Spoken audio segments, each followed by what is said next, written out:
Okay, Rick George from the Gemline and Gemline Sports, ready to explain how all the baseball betting works. Baseball season is just around the corner. Pitchers and catchers are reporting.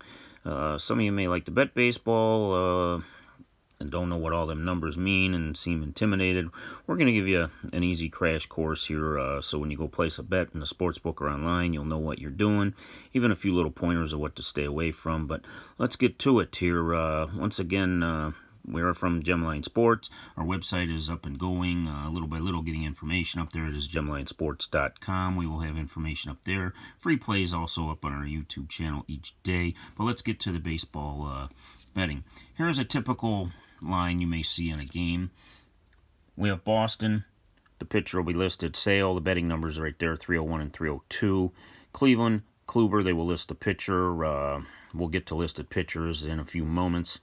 Cleveland would be the favorite in this game, as we mentioned on an earlier video. Minus 140 means you're laying $14 to win 10. You always get your money back, so you're laying 14 and getting back 24, and you're just betting to win the game, which is a good thing. Why I believe baseball is the best sport to bet. You're on the same wavelength as the manager and the players. They just want to win the game by one run. It doesn't matter how many they win by. How many times have you bet the football game? Peyton Manning's laying 14. It's first and goal at the 3 with a minute left. They're up by 12, and they kneel down, and you lose because they're already winning the game. So in this case, if you took the underdog with Sale, you're getting 13 for every 10 that you risk. So 10 would get you back 23 or a $13 profit. The next number there, the over and under of 7 total runs by both teams, with a money line attached to it. Here the under 7 would be a slight favorite, meaning you're laying $115 to win 100 or $11.50 to win 10 if you play the under. If you play the over, you're playing just a little bit less. You're laying $1.05 to win $1 if you play the over. Now, like we did mention, 95% of the time you want to be betting just who wins the game. You can also bet a run line, which is basically a point spread. It's usually 1.5. In this case, Cleveland would be a minus 1.5 run favorite, meaning you have to win by 2 or more runs. But in return, you're getting a good payout. You're getting plus $1.60 for every dollar or 16 for every 10 that you risk. But if you take the 1.5 with Boston, you can lose by 1 run or win the game, but you're laying 9 to 5, 18 to 10, 180 to win 100. Generally, the home team is a tempting price with the run line, but generally a bad, some people call a sucker's bet, to take the run line with the home team, especially if you're tied or in late innings, or if you're in extra innings. The only way you're going to win is with a walk-off 2-run, 3-run, or grand slam home run. But, you know, the payouts are nice, and obviously teams win by 2, 3, and 4 runs, but generally I'd stay away from run lines. Another line, say we had game 303 and 304. We have Texas with Hamels, Houston with Verlander. Now, you'll notice the difference is 15 cents there. The books use what they call a 10-cent line, a 15-cent line, or a bad 20-cent line. You may even find an 8-cent line at some places. The lower the difference, the better it is for the player, which you see if you're laying 140 with Cleveland, you're getting 130 with Boston. That's a 10-cent difference, so that is called a 10-cent line. Even though this would be considered a 10-cent line, when the lines get up 170, 180, 190, they'll take 15 cents. And then when you have Kershaw laying $3, you know, it's 40, 50, 60 cents difference on the juice. But there's just another game example with Texas and Houston there. Now we'll go to another one. We have 305 and 306. We have Toronto with Stroman. We're going to make the road team the favorite here, and you'll notice that they would also be minus 1.5. If you are going to play run lines, you generally want the away team basically getting an extra at bat in most cases, but the payout's going to be a little lower. For a 130 favorite at home, you would be getting more than 130, laying 1.5 than you would on the road. You have the home team plus 1.5, laying 150. So that's pretty much how those numbers work. Now, a lot of you like to play parlays, and who doesn't? The casinos love when you play them. But baseball parlays are true payouts. They just multiply and carry over. So here's an example if you're playing, say, a 3-team parlay.